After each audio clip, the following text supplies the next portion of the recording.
కరా Telugu film review by allrounder star Ballem Venumadhav. సినిమా నిడివి 2 గంటల 41 నిమిషాలు. Action thriller drama. UA 16+ certificate. మేడేకి ముందు ఒక రోజు ముందే 30 ఏప్రిల్ 2026న ఈ సినిమా విడుదలైంది. Kara is set in Ramanathapuram Ramanathapuram అనేటువంటి ఒక గ్రామంలో 1991లో జరిగిన కథగా మనకి ఈ సినిమాని మనకు బ్యాక్డ్రాప్గా తీసుకుంటారు. ఇందులో ఏంటంటే ఒక దొంగగా మనకి ఎస్టాబ్లిష్ చేస్తూ ఒక ఇన్స్పెక్టర్గా ఒక వ్యక్తి అతని మీద కేసులన్నీ బనాయిస్తా ఆ తర్వాత ఎలా తప్పించుకున్నాడు అక్కడి నుంచి అని ఈ ఒక్కసారి నేను తప్పించుకుంటే చాలు అంటూ బయటపడడం దగ్గర కరా అని చెప్పి మనకు టైటిల్ పడుతుంది. తమిళ నుంచి వచ్చినటువంటి ఈ సినిమాని తెలుగు ప్రేక్షకుల కోసం ఒరిజినల్ తెలుగు సినిమా లాగా చేశారు. కరా అంటే కరస్వామి అతని పేరు, ధనుష్ది. అద్భుతమైన నటుడు, జెంటిల్ మ్యాన్ షేడ్స్ ఉన్న సినిమా ఇది. రాబిన్ హుడ్ తరహా కథ.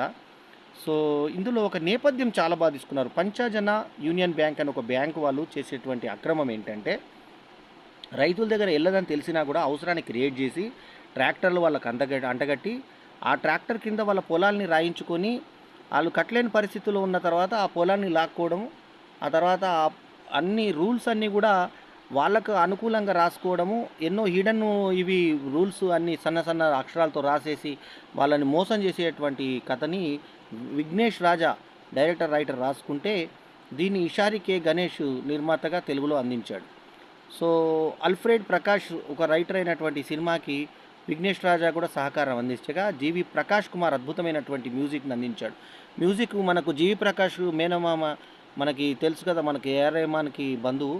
మరి ఆ లెవెల్ మ్యూజిక్ని జీవి ప్రకాష్ ఈ సినిమాకి అతను హీరోగా బిజీగా ఉండి కూడా ఒక అద్భుతమైన మ్యూజిక్ని ఈ సినిమాకి అందించాడు. ఈ సినిమాకి మ్యూజికే ప్రాణం.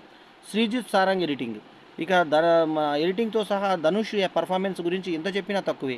ఇక సూరజ్ వెంకటరాముడు డిఎస్పిగా అతను ఆట ఆడుకున్నాడు. కేఎస్ రవికుమారు బాగా వృద్ధాప్యం చాదలో కందస్వామిగా అసలు ఊహించని విధంగా ఇప్పుడు మనం చూసాం సినిమా, ఈ పవన్ కళ్యాణ్ సినిమా మనం చూసాం ఉస్తాద్ గబ్బర్ సింగ్కిను ఉస్తాద్ భగత్ సింగ్కిను దీనికి క్యారెక్టర్కి అసలు సంబంధమే లేదు. అసలు ఆ క్యారెక్టర్ ఒదిగిపోయాడు. అసలు కందస్వామిగా ఎంత అద్భుతంగా అంటే ఇది కేఎస్ రవికుమారేనా ఇతను అనుకునే విధంగా అద్భుతంగా యాక్ట్ చేశాడు. ఇక పృథ్వీ పాండ్యరాజన్ అతను మురుగేశన్గా అతను పర్ఫార్మెన్స్ అతను చేయగా, శ్రీజ రవి తల్లి పాత్రగా ధనంగా యాక్ట్ చేయగా, ఎంఎస్ భాస్కర్ కంగయ్యగా ఒక ముఖ్యమైన పాత్రను చేశాడు. ఇక టెక్నీషియన్ల గురించి వస్తే ఆల్ఫ్రెడ్ ప్రకాష్ను డైరెక్టర్ విఘ్నేష్ రాజా కలిసి రాసుకున్న కథకి జీవి ప్రకాష్ కుమార్ అద్భుతమైనటువంటి ప్రాణప్రతిష్ఠ అయిన మ్యూజిక్ చేశాడు. ఓపెనింగ్ ఇందాకే చెప్పాను కదా, పోలీస్ స్టేషన్లో అన్ని దొంగ కేసుల మీద బనాయిస్తారని చెప్పి ఇన్స్పెక్టర్గా చేసిన పెద్ద కళ్ళతను అద్భుతంగా ఉన్నాడు. వీళ్ళందరికీ మించినటువంటి గొప్ప విషయం ఏంటంటే మనకి ఈ సినిమాకి ప్రాణ ప్రతిష్ఠ చేసినటువంటి ఒక ముఖ్యమైన వ్యక్తి ఎవరయ్యా అంటే ఆ మ్యూజిక్ డైరెక్టర్ తర్వాత జయరామ్ ఎంత అద్భుతంగా చేశాడంటే ఆ లోన్స్ ఇచ్చే వ్యక్తిగా అద్భుతం, ఆ మహా అద్భుతం. అంతే, ఆ నటన చూసి తీరాల్సింది. అతని వేషం కానీ భాష కానీ ఓపెనింగే చాలా అద్భుతంగా ట్రైనింగ్ ఇస్తాడు. ట్రైనింగ్ ఇచ్చిన తర్వాత మరి పేద ప్రజలను మనం మోసం చేసినట్టు అవుతుంది. ఈ నొక్కడిని అవుట్ చేయండి, మిగతా వాళ్ళ లోపల పెట్టండి, లోన్స్లో మనం చెప్పేటువంటి ఆ కష్ట నష్టాలు అందరికీ తెలియకూడదు అంటూ చెప్పేటువంటి విధానము ఆకట్టుకునే విధంగా ఉంది. ఉన్న కేసులన్నీ నీ మీద బనాయిస్తాను అంటూ ఒక పెద్ద కళ్ళ ఇన్స్పెక్టర్ భయపెట్టడంతో మొదలైన కథ అతన్ని కొట్టేసి అక్కడి నుంచి తప్పించుకునేటువంటి పరిస్థితి ఉన్నటువంటి ధనుష్ చెట్టు మీద పడుకొని ఇంక నేను బతుకుతే చాలు, ఇంక ఈ ఒక్కసారికి తప్పించుకుంటే చాలు, ఇంకా జీవితంలో దొంగతనం చేయను అంటాడు. ఆ తర్వాత మనకి టైటిల్ పడుతుంది కరా అని. ఆ తర్వాత తన వైఫ్తో ఒక లాడ్జ్లో దిగడము, మా నాన్నని డబ్బులు అడిగొస్తాను లోన్ కోసం, ఎందుకంటే వీళ్ళు హోటల్ పెట్టాలనుకుంటారు నిజాయితీగా బతకాలనుకొని. ఆ హోటల్ పెట్టాలంటే ఇతనికి డబ్బులు కావాలి కదా. సో వంట వేరే దగ్గర పనిచేస్తుంటే అది 1990 క్రమం కాబట్టి అప్పటి పైసల ప్రకారము తక్కువ డబ్బు ఇస్తే సరిపోదంటే, ఇంకా మేము ఇంతకన్నా ఎక్కువ ఇవ్వలేనంటే, ఇంకో ఏడాది కూడా కాలేదు నువ్వు అప్పుడే పెంచమంటావు అని వాళ్ళ ఈయనని అవమానిస్తారు. సరే లోన్ కోసం వెళ్తే లోన్ వాడు ఏమన్నా ప్రాపర్టీ ఉంటే తీసుకురా అంటే మాకు 10 ఎకరాల పొలం ఉంది అని చెప్పి ఇంటికి వైపు వెళ్తాడు. ఇంట్లోంచి అంతకుముందే డబ్బు కొట్టుకొని వెళ్ళిపోతాడు కాబట్టి అతన్ని కొడతారు. సో తండ్రిని కలుస్తాడు.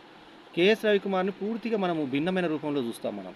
అట్లాగే తల్లిగా చేసిన ఆమె కూడా మనకి ఎన్నో సినిమాల్లో చేసిన, ఇందులో ఏంటంటే శ్రీజ రవి ఎట్లా కనబడ్డదంటే మనకు పూర్తిగా ఒక గృహిణి మన ఊర్లో ఉన్న గృహిణి ఎలా ఉంటుందో అలా కనబడింది.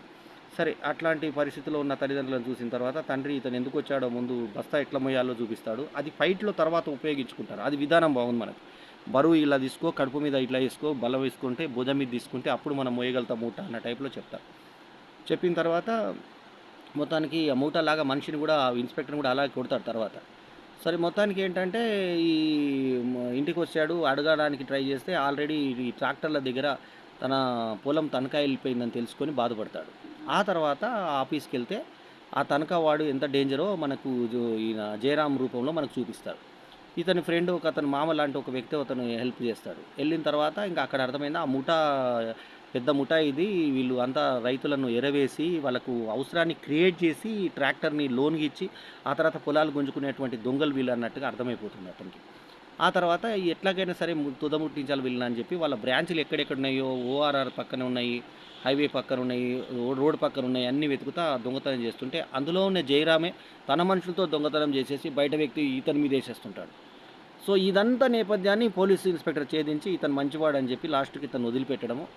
ఆ తర్వాత అతను రైతుగా బతుకుతానని చెప్పేసి స్థిరపడ్డం ఇది కథ. ఇది gentleman robin hood type story ఇది. దీన్ని చెప్పిన విధానము కథ కన్నా కూడా చెప్పిన విధానం బాగుంది. ధనుష్ పర్ఫార్మెన్స్ అదిరిపోయింది. అట్లాగే హీరోయిన్‌గా చేసిన మమితా బైజు మనకి ఎంత సాఫ్ట్‌గా హోమ్లీ లుక్ ఉందంటే అంత లుక్ ఉంది. చక్కగా సెక్సీ లుక్ అమ్మాయిది. ఫ్యామిలీ సెక్సీ లుక్ అంటే హీరోయిన్ అంటే హీరోయిన్ లాంటి ఒక ఫిజిక్ పెద్ద పర్సనాలిటీ పెద్ద పెద్ద వక్షోజాలు అలా కాకుండా ఒక మామూలు గృహిణి ఎలా ఉంటుందో అలా చాలా సింపుల్ పిట్ట పర్సనాలిటీతో ఉన్న మమితా బైజు తన పర్ఫార్మెన్స్‌తో ఆకట్టుకుంది. అట్లాగే ఎవరైతే ఇన్స్‌పెక్టర్‌గా చేశాడో ఆ పెద్ద పెద్ద కళ్ళతను అతను సూపర్‌గా యాక్ట్ చేశాడు. సో 'కరా' సినిమా చూస్తున్నా కొద్దీ చూడాలనిపించేంత ఇంట్రెస్ట్ మనకు క్రియేట్ అవుతుంది. ముఖ్యంగా మ్యూజిక్ ఇందాకే చెప్పినట్టుగా జీవి ప్రకాష్ కుమార్ అదరగొట్టేశాడు మ్యూజిక్ తోటి. ఆ బీజీఎమ్స్, ఆ ఆర్ఆర్, ఆ తర్వాత పాటలు చాలా ఆకట్టుకునే విధంగా ఉన్నాయి. ముఖ్యంగా ధనుష్ పర్ఫార్మెన్స్ అయితే చూసి తీరాల్సిందే ఈ సినిమా. అంతే ఇంకా ఆ మాట ఎందుకంటే పర్ఫార్మెన్స్ చూసి పక్కకు జరగాల్సింది. అంత అద్భుతంగా పర్ఫార్మెన్స్ చేశారు. 'కరా' సినిమా ఒక అద్భుతమైన సినిమా. డైరెక్షన్ ప్రకారం గానీ, యాక్టింగ్ ప్రకారం గానీ, మ్యూజిక్ ప్రకారం గానీ, ఇక దేనిది దానికి పోటీ పడ్డాయి. ఇక ఫస్ట్ నంబర్ దేనికి ఇయ్యాలంటే మ్యూజికే ఇయ్యాలి 'జీవి ప్రకాష్ కుమార్'. సెకండ్ పర్ఫార్మెన్స్‌లు ధనుష్, మమితా బైజు, తర్వాత కేఎస్ రవికుమార్, తర్వాత శ్రీజ రవి వీళ్ళందరూ అద్భుతంగా యాక్ట్ చేయడం జరిగింది. అట్లాగే జయరామ్ అయితే తన లైఫ్‌లో మరవలేని క్యారెక్టర్ 'అలక వైకుంఠపురంలో' ఓ రకంగా, అంతకుముందు కామెడీ హీరోగా ఎన్నో సినిమాల్లో కనిపించిన జయరామ్ ఈ సినిమాలో పూర్తిగా అసలు తన స్వరూపాన్నే మార్చే విధంగా అతను యాక్ట్ చేయడం జరిగింది. ఒక అద్భుతమైన సినిమాని మనకి విఘ్నేష్ రాజా తనకు ఒక సెల్యులాయిడ్ కావ్యంలాగా ఈ సినిమాని మలిచాడు. దానికి ఇది తీసుకున్నటువంటి అందమైన నేపథ్యము, లొకేషన్స్ అన్నీ సహకరించాయి. రికార్డింగ్ అన్నీ సహకరించాయి. ఫోటోగ్రఫీ కూడా బాగుంది. సో నేపథ్య సంగీతం కూడా అలరించే విధంగా ఉంది. ఆకట్టుకునే విధంగా ఉన్నటువంటి ఈ సినిమాకి నేను ఇస్తున్నట్టు rating 4/5 is my review rating. ఈ రివ్యూ కనుక మీకు నచ్చితే లైక్ చేయండి, కమెంట్ చేయండి. ఈ వారం వచ్చిన సినిమాలు అంటే దీని తర్వాత వచ్చినటువంటి గాయపడ్డ సింహం కానీ, తర్వాత జెట్లీ కానీ ఫట్మనడంతో 'కరా' సినిమా మళ్ళీ ఇది కూడా ఇంగ్లీష్‌లో 'కరా' అని రాయడము, ఆ కరస్వామి అనేది మళ్ళీ పేరు మాత్రం కావడంతో అది ఏ భాష అనేది మనకు జనరల్‌గా పాన్ ఇండియా సినిమా లాగా అనుకోవాలి. ఏమైనా కూడా ధనుష్ అభిమానులను ఆకట్టుకునే విధంగా ఉంది. 'షమితాబు' తర్వాత 'రంజానా' ఇంకో సినిమా లాంటి సినిమాలతోటి మనకు ఎంతో ఆకట్టుకున్న ధనుష్ హిందీ ప్రేక్షకులను కూడా ఆకట్టుకున్న ధనుష్ ఇమేజ్‌కి అక్కడ కూడా చూసే అవకాశం ఉంది. సో 'కరా' సినిమా ఒక మంచి సినిమా. చూడండి. 4/5 is my review rating once again. ఈ వీడియో కనుక మీకు నచ్చితే లైక్ చేయండి, కమెంట్ చేయండి, షేర్ చేయండి. మా ఛానల్కు తప్పకుండా సబ్స్క్రైబ్ చేయండి. ఎల్లప్పుడూ మీ ఆదరాభిమానాలను ఆశించే మీ ఆల్రౌండర్ స్టార్ బల్లెం వేణుమాధవ్. నమస్తే. జై హింద్.